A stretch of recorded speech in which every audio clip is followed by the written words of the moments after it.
Part 19. Scars of the Trail. Chapter 1. The Percussion of the Earth. The ascent into the throat of the pass was not a journey of distance, but one of accumulation. Ilara felt the atmosphere thicken, a physical weight pressing against her chest, as if the oxygen itself had been replaced by a heavy industrial sediment.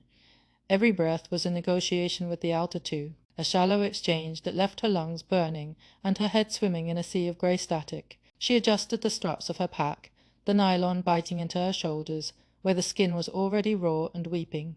This was the 19th hour of the 19th day, a symmetry that felt less like a coincidence and more like a sentence handed down by the mountain itself. She was no longer walking on earth. She was walking on the calcified remains of ancient catastrophes. The sound was the first thing to truly fracture her resolve. It wasn't the whistling wind she had prepared for. In the lower camps, that would have been a mercy. This was a sonic assault, a visceral orchestration of the elements. The heavy kick drum of the mountain's tectonic shifting hit her in the gut, a slow, hard beat that rattled her teeth in their sockets. It was the tempo of a funeral march, or perhaps the steady, rhythmic thud of a heart that refused to stop despite the trauma. Every time her heavy mountain boots struck the shifting scree, the earth answered back with that subterranean boom, a percussive reminder of her insignificance. It was a price exacted from her weary form with every agonizing inch of progress, a rhythmic tax on her soul that she paid in lactic acid and sheer, stubborn will. She found herself stepping in time to it, thread, step, thread, step. The mountain was setting the pace, and to break the rhythm was to invite a fall. The kick drum was the sound of the deep earth, the grinding of plates, the settling of prehistoric stone, the groan of a world that did not want to be climbed. Ilara realized that the mountain wasn't trying to speak to her. It was simply breathing, and her presence was nothing more than a dust mote caught in its heaving chest. The physical toll was immense. Her heart, strained by the lack of oxygen, felt as though it were trying to escape her ribcage, mimicking the heavy beat of the mountain in a desperate attempt to synchronize. The vibration traveled up through her trekking poles, vibrating in the bones of her forearms. It was a constant reminder that she was an intruder on a colossal scale. The scars she felt were not just the marks on her body or the fissures in the rock. They were the countless times she had almost turned back, the moments her spirit had buckled under the weight of the percussion, but the drum kept beating, and so did her heart. Two jagged rhythms, fighting for dominance in the thin, freezing air. She focused on the mechanical motion of her legs, ignoring the scream of her lungs, and pushed further into the throat of the pass. Chapter 2. The Whine of the Invisible String. Beneath the rhythmic thumping, a more sinister layer of sound began to bleed through the silence of the high altitudes. It sounded exactly like a distorted slide guitar, the kind that screamed through old tube amplifiers in smoke-filled bars where the floor was sticky with spilled beer and broken dreams. But here there was no warmth, no smoky atmosphere of a blues club, only the cold, sharp edge of friction. The wind, caught in the jagged volcanic pipes of the ridge, whined with a raw, unpleasant frequency. It was a metallic, sliding shriek that mimicked the feeling of a blade being drawn across a whetstone. This was the friction on the air the old legend spoke of. It was the sound of the atmosphere being torn apart by the jagged edges of the peak. It was a raw, unpleasant friction that set her nerves on edge, making her skin crawl beneath her thermal layers. The slide guitar effect was uncanny, a soaring, mournful pitch that would dive into a low, growling distortion whenever the wind surged. It was the sound of the final cost of struggles that had combined into a singular, agonizing weight. This sound followed her, a ghostly soundtrack to her suffering that seemed to mock the silence she had sought in this wilderness. The distortion wasn't just in the air, it began to seep into her thoughts. Ilara found herself hallucinating faces in the rocks, the distorted whine of the wind sounding like the voices of people she had left behind. Each note struck by the wind was a sharp reminder of a choice she had made to get here. The friction represented every argument she'd had, every bridge she'd burned, and every moment of doubt she'd suppressed. It was the final cost of her ambition, a raw and honest noise that stripped away the romanticism of the climb and left only the cold reality of the struggle. She tried to hum, to drown it out, but the mountain's guitar was louder, echoing in the hollows of her skull. It was a song of attrition. It sang of the way time wears down stone and how grief wears down the heart. The pitch rose as she crested a minor ridge, the wind catching the vents of her parka and making her feel like a reed being played by a giant. She realized the sound was coming from the very rocks she stood upon. The wind was playing the mountain, like an instrument of glass and iron. The music was jagged, unpleasant, and utterly honest. It was the truth of burden she was forced to bear, a symphony of the friction between who she was and who she was becoming. Chapter 3. The Museum of Ruined Intent. Elara stopped, her breath hitching in a throat that felt like it had been lined with crushed glass. She looked down at the trail. The path was no longer a path. It was a catalogue of catastrophe, a museum of ruined intent. Littered now with fallen rock, the trail looked like the aftermath of a cosmic demolition. These were the painful remnants of a long-ago storm, boulders the size of houses that had been tossed like pebbles by a wind she couldn't even fathom.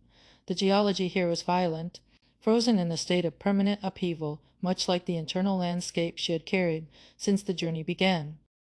As she navigated the debris, she began to see the evidence of those who had fallen before her. This was the silent testimony of the trail. The broken tools lay half buried in the gray silt, appearing like the bleached bones of some metallic beast. She saw a shattered piton, its steel twisted into an impossible shape by the sheer force of a fall.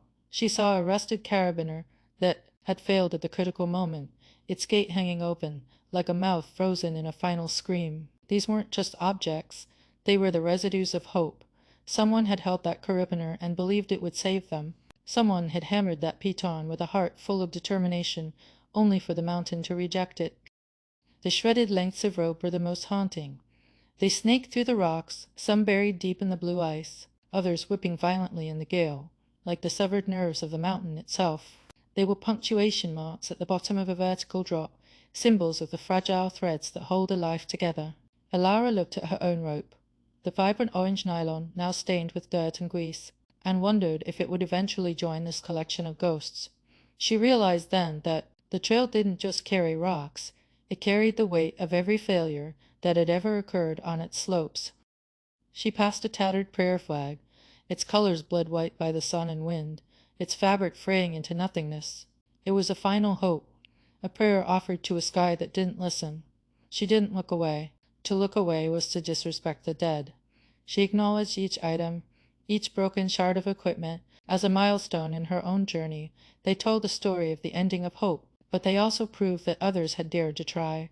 The trail was a graveyard, yes, but it was also a testament to the human refusal to stay in the valleys. She stepped over a discarded, empty oxygen canister, its metal clinking against the rock, a hollow sound that joined the kick drum and the guitar in a final, dissonant chord. Chapter 4. The Sacred Choice. The pain in her legs was a constant, sharp thrust, a needle of fire that pulsed with every contraction of her muscles.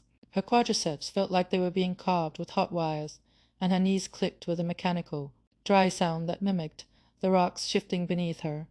She pushed quickly through it, a desperate momentum, born of the fear that if she stopped for more than a minute, her muscles would seize forever.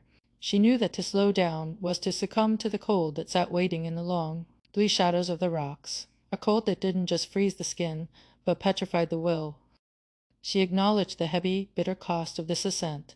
The cost wasn't measured in dollars or gear, but in the pieces of herself she had left behind. She had lost friends to these heights, faces that now appeared to her in the swirling spindrift. She had lost the woman she used to be, the one who believed in easy victories. But as she looked out over the jagged horizon, where the distorted whine of the guitar seemed to harmonize with the kick drum of the earth, she felt a strange, terrifying peace. This was the final cost of the struggles that combine, the singular moment where the burden becomes the identity. The choice she made was sacred now. It was the only thing in her life that hadn't been a compromise or a lie. The simple truth of all the things she had lost was that they were the ballast she had to shed to reach this place. In the thin, biting air of the high pass, there was no room for the superficial. She was lighter now, a ghost moving through a graveyard of stone, paying the final cost with a steady, unbreakable rhythm that matched the mountain's own dark heart. Her existence had been reduced to the most basic elements: breath, step, heartbeat, and the will to continue. As she reached the peak of the ridge, the final obstacle lay before her, a massive fissure in the granite, a deep, jagged vertical gash in the rock that looked like a wound that had never healed. She stared into the void, the distorted guitar sound reaching a final, screaming crescendo that vibrated in her very marrow. On the other side, the path leveled out momentarily into a plateau of wind-swept ice. She didn't hesitate. She stepped across the divide. She stood still on the new ground, the kick drum of the mountain now, a soft thrum in her boots. She was the sum of her losses, but she was also the sum of her endurance. She was a mark of survival on an indifferent peak, and she was still moving. The sun began to dip below the horizon, casting a long, sharp shadow of her weary form across the remnants of the storm, a silhouette of a woman who had paid the price and found her own simple truth. The mountain beats out a tectonic deep drum. While oxygen fades and the senses grow numb, he treads on the calcified remains of the past, a journey of spirit where shadows are cast. The wind whines a guitar-like, distorted high shriek, the friction of air on the edge of the peak. It sings of his choices and bridges he burned, a cold, honest truth that is painfully learned.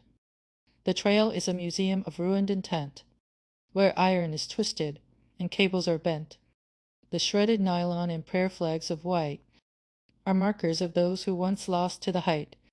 With fire in his muscles he crosses the breach, to touch the high goal that was once out of reach.